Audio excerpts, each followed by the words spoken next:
Hello! Today I'm going to teach you how to make Filipino Champorado, which is a chocolate rice porridge. It is typically eaten as like a snack and it's not very sweet, and they add salty fishes to the top of it. However, the way we always ate it was as a breakfast item at home, and we sweetened it so that it's kind of like a chocolatey, yummy oatmeal. I've added these sticks because strawberry wafers and chocolate sound like a good idea. And you will see in the video how to make this delicious dish.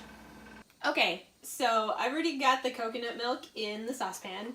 And I've already heated it because I wanted to save some time so that you don't have to watch milk heat. Yes.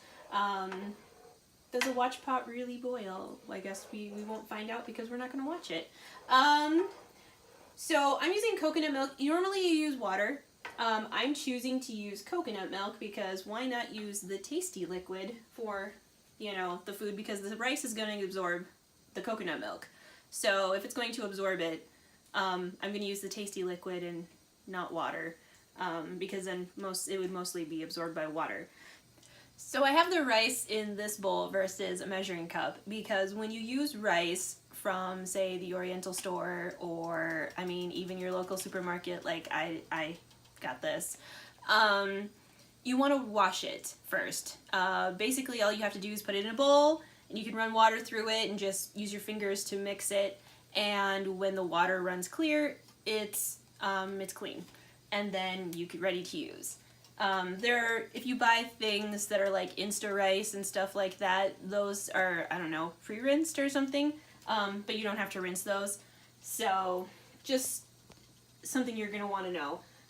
So I have the cup of rice, and I'm adding it to the coconut milk.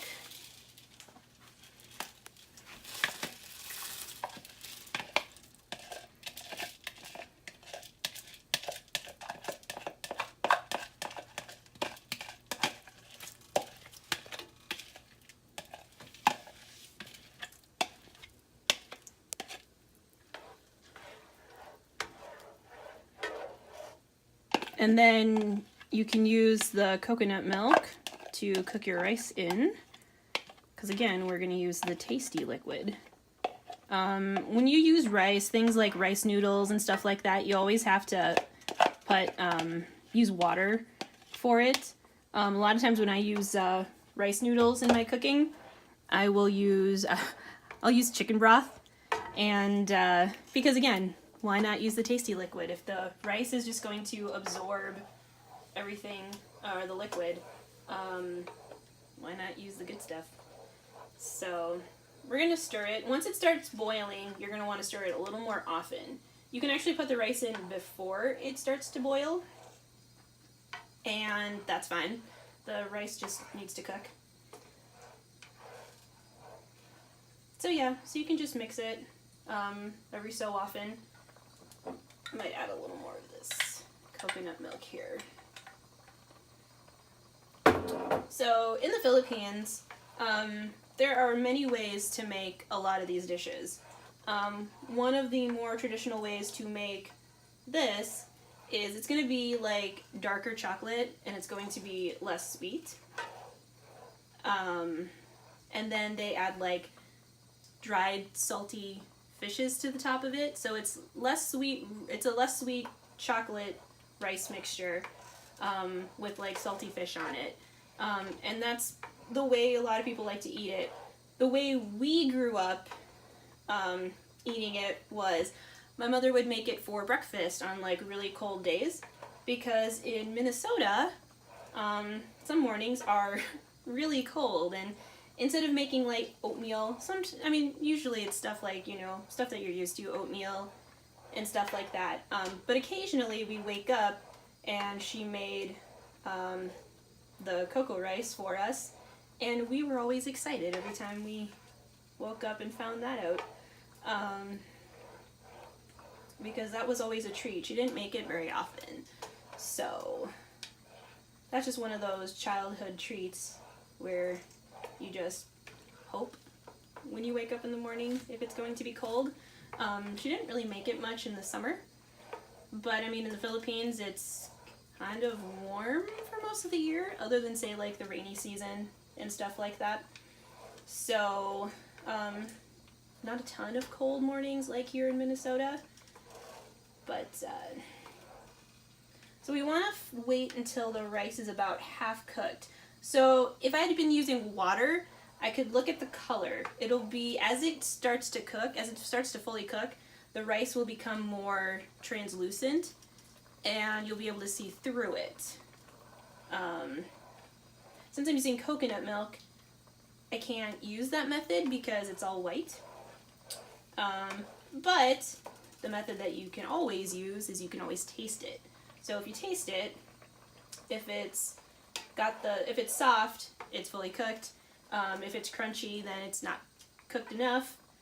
So we want that kind of jelly or gelatinous feel to it, but yet, you know, they want like a second of crunch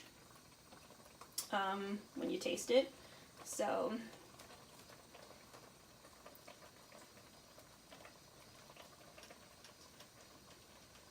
not there yet. We're close. We're getting there. Still a little undercooked.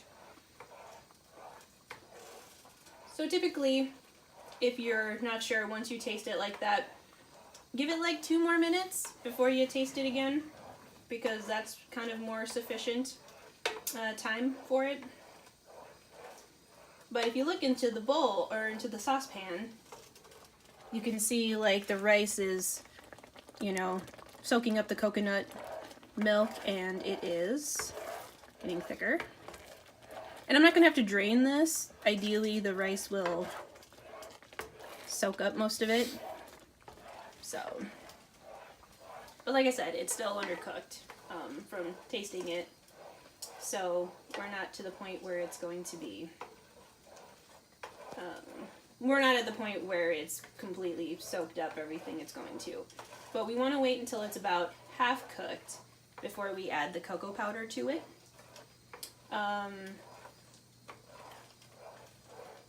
But yeah, so the way I'm used to it is we actually make it sweet enough where it's kind of like a dessert. But we ate it for breakfast. You know, it would be like adding sugar to oatmeal. We never ate it with the fishes and stuff. I mean, I like anchovies, like dried anchovies. So if you want to take a look into the pan right now, I've kind of got it so that the rice has absorbed basically all of the coconut milk that I've used so far. And it's still at a point where it's not yet completely cooked. So this is a good point where it's still kind of got that little crunch, but it's getting softer. So we can add our cocoa to it. And if you need to add more coconut milk, this is a good time to add some of that too. So what I'm using is, I'm going to use 5 tablespoons of cocoa powder into cold milk. If I add it to the milk in the thing, into the measuring cup beforehand, then I can mix it around, and it's not going to make the rice mixture chunky. So, it's 3 of them.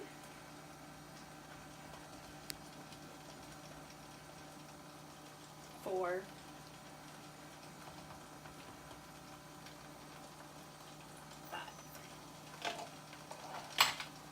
And I can mix that around a little bit. And if you need to add more milk, that's fine, to the cocoa powder. Just mixing it up so that... And this is the same measuring cup that I've had the coconut milk in. So I've got the mixture here, and it's pretty smooth, and I'm going to dump it in. I've got about 1.25 cups of milk that I'm adding to my rice.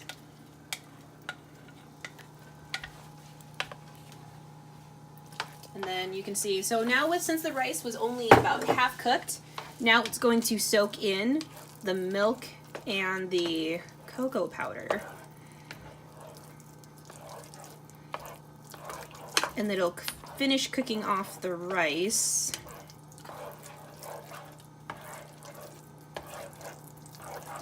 And you want to make sure that you mix it well enough so that you don't have the white kernels peeking through. You can see some of these, you know, once you go to the bottom are still white. Well, we want to get rid of that. And again, the rice will absorb the milk and the cocoa powder as you're cooking it, because it was only half cooked. And this helps make the rice taste nice and chocolatey.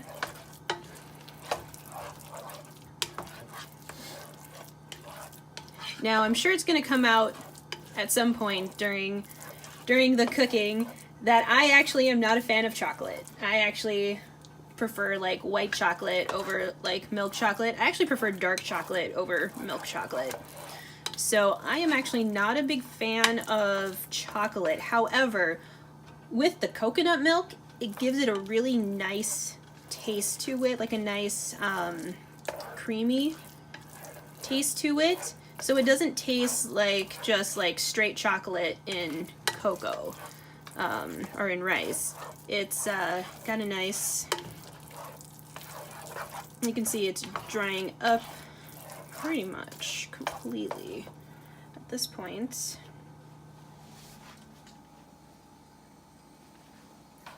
Yeah, it's fully cooked. So it's not sweet yet. So what I do have to do is I have to add the brown sugar to it. So you can add the brown sugar like right after the cocoa powder if you want to. I didn't, but I am now. So we're going to add about 5 tablespoons of the brown sugar to the cocoa rice.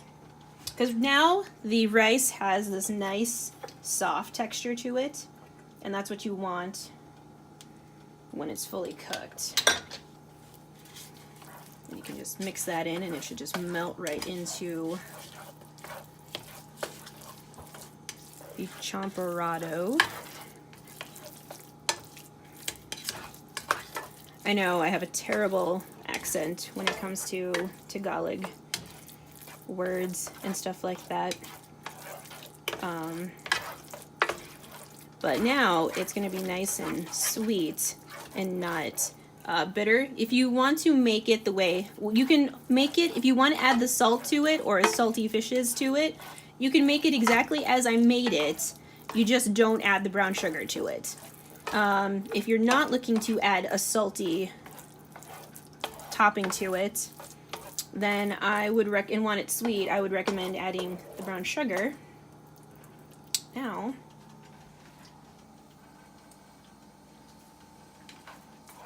that's what I remember.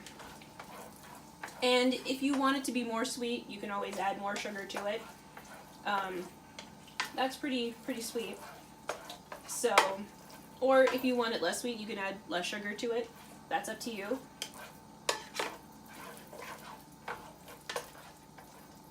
And yeah, so I think this is ready to go. And if you look at it, you're going to notice that you're not going to see the white in the rice in it. It's got a nice, and it's a thicker, so it's supposed to be kind of like a rice porridge. So kind of like oatmeal consistency here. Or if you want it runnier, you can add more milk. If you want it to be more runny and kind of soupy-er, you can do that too. I actually like mine thicker, so I would prefer it this way because I don't like it super runny. I think it's harder because then the rice kernels kind of float away. So this is actually the way I like it. But you can alter it to your taste. That's one of the nice things about cooking. So, yeah, that would be it for today. For future videos, please like, comment, subscribe to my channel.